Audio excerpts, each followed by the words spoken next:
네, 이명박 전 대통령의 조건부 보석. 앞서 보신 것처럼 여러 판단과 평가가 나오는데요. 취재 기자와 함께 자세한 이야기 나눠보겠습니다. 법조팀 신지원 기자 나왔습니다. 어서 오십시오. 일단 이명박 전 대통령의 보석금이 10억 원이었습니다. 그런데 이 10억 원을 다 낸 게 아니라 1천만 원만 냈다고 하던데 그건 어떤 내용입니까? 네, 그렇습니다. 원래 이명박 전 대통령 측이 제시했던 보석 보증금은 1억 원이었습니다. 하지만 재판부는 이보다 10배 정도 많은 10억 원을 보석 보증금으로 제시했습니다. 아무리 전직 대통령이라고 해도 10억 원을 단 몇 시간 안에 마련하기는 쉽지 않을 텐데요. 예. 현행법상 구속 피고인이 보석 보증금을 전부 내기 어려우면 유가증권이나 보증서를 대신 낼 수 있습니다. 이 전 대통령의 경우 보석 보증금 10억 원을 모두 내지는 않고 1%에 해당하는 1천만 원 정도로 보증보험을 사서 대신 제출한 겁니다. 보증금 10억 원을 현금으로 내면 재판이 끝나고 전액을 찾아갈 수 있지만 이 전 대통령처럼 보험 증권을 사서 대신 낼 경우 1천만 원을 보증보험 비용으로 썼기 때문에 재판이 끝나도 돌려받을 수 없습니다. 예. 애초에 법원이 이 전 대통령 측이 호소했던 건강 문제에 관해서는 보석을 허가하지 않았었는데 다른 어떤 이유가 있어서 이 보석 허가를 한 거죠? 네, 그렇습니다. 이명박 전 대통령의 경우 1심에서 징역 15년의 실형을 선고받았기 때문에 중형을 선고받은 만큼 필요적인 보석 사유에서는 제외가 됩니다. 예. 따라서 변호인이 예외적인 사유로 제시했던 게 건강 문제와 구속 만기일입니다.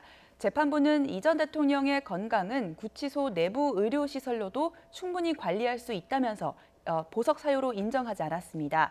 하지만 구속 만기 문제는 좀 다릅니다.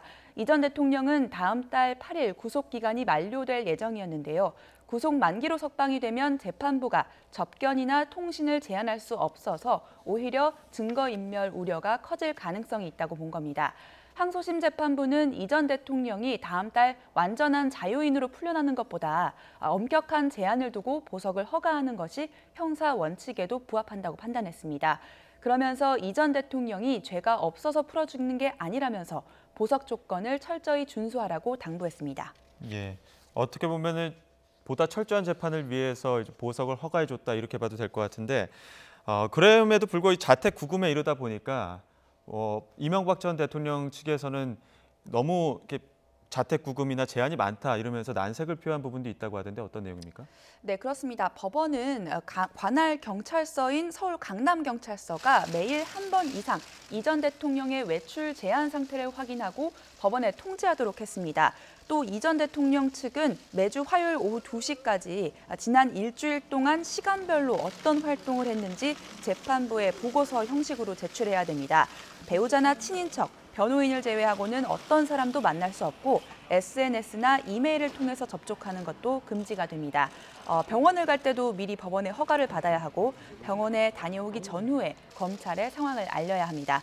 이런 조건을 위반한 사실이 확인될 경우 재판부는 즉시 보석을 취소하고 이 전 대통령을 다시 구치소에 수감할 수 있습니다. 네. 자택 구금 그리고 시간별 활동 보고 그리고 접견과 통신의 제한 이렇게 워낙 조건이 엄격하다 보니까 그냥 기다렸다가 구속 만기에 맞춰서 나오는 게 낫지 않겠냐 이런 측근들의 의견도 있었다고 하던데 어떻습니까? 네, 그렇습니다. 말씀하신 것처럼 자택 구금에 이르는 수준이다 보니까 이 전 대통령은 물론 측근들도 우려가 좀 있었습니다. 오늘 법정에서는 이 전 대통령 측이 보석 조건을 받아들일지에 대해서 10분 정도 논의할 시간이 있었는데요. 이 전 대통령은 이 당시에 재판부가 엄격한 조건을 내세운 것에 대해서 내가 증거를 없앨 우려가 있다고 본 거냐 이런 식으로 우려를 나타내기도 했다고 합니다. 이재호 전 의원 등 오늘 재판에서 방청석에 있었던 측근들 같은 경우에는 구치소에 있을 때는 접견이 가능했지만 오히려 보석된 이후에는 접견이 금지됩니다. 이 전 대통령 측 강훈 변호사는 재판 이후 취재진을 만나서 전직 대통령인 만큼 모범을 보여야 한다는 취지로 이해하고 재판부 결정을 받아들였다고 밝혔습니다. 다만 일부 보석 조건에 대해서는 법원에 변경 허가를 신청할 계획도 밝혔는데요. 현재 이 전 대통령의 자택에는 친인척뿐만 아니라 가사 도우미 같은 외부 사람도 머무르고 있는 만큼 다른 사람과의 접촉이 불가피하다는 겁니다. 또 건강 문제에 대해서는 일부 병원 진료가 필요한 부분이 있다면서 그때그때 법원의 허가 신청을 받겠다고 밝혔습니다. 어떻게 보면 구치소에서 나오긴 했지만 공식적인 접견할 수 있는 사람으로 본다면 구치소에 있을 때가 훨씬 더 접견할 수 있는 가능성이 더 큰데 네. 지금은 그런 접견 가능성이 조금 더 줄어들었다고 볼 수 있겠군요. 네, 매우 제한적으로 인정된다고 보시면 됩니다. 앞으로 이 전 대통령 측이 항소심 재판 어떻게 진행이 될까요? 네, 그렇습니다. 지금까지 항소심 재판에서 채택된 증인들은 15명이었는데 이 가운데 3명이 증인 신문을 했고 2명은 철회됐습니다. 남은 증인 가운데 5명은 출석 요구는 받았지만 개인적인 이유로 법정에 나오지 않았는데요. 문제는 김백준 전 청와대 기획관과 이학수 전 삼성그룹 부회장 등 핵심 증인 4명이 증인 출석 요구서조차 전달받지 못한 상황이라는 겁니다. 이에 대해 항소심 재판부는 오늘 서울고등법원 홈페이지에 이 증인 명단과 출석 날짜를 공지하기로 했습니다. 그런데도 증인이 출석하지 않는다 이럴 경우에는 정당한 사유 없이 소환에 응하지 않은 것으로 보고 재판부 직권으로 법정에 강제 구인하겠다고 밝혔습니다. 앞서 1심 재판 과정에서는 이 전 대통령이 검찰의 조사 내용에 모두 동의하면서 핵심 증인들의 진술 내용을 듣지 않고 유무죄를 판단했는데요. 항소심에서 비로소 본격적인 증인 신문이 예고되면서 치열한 2라운드 공방이 예상됩니다.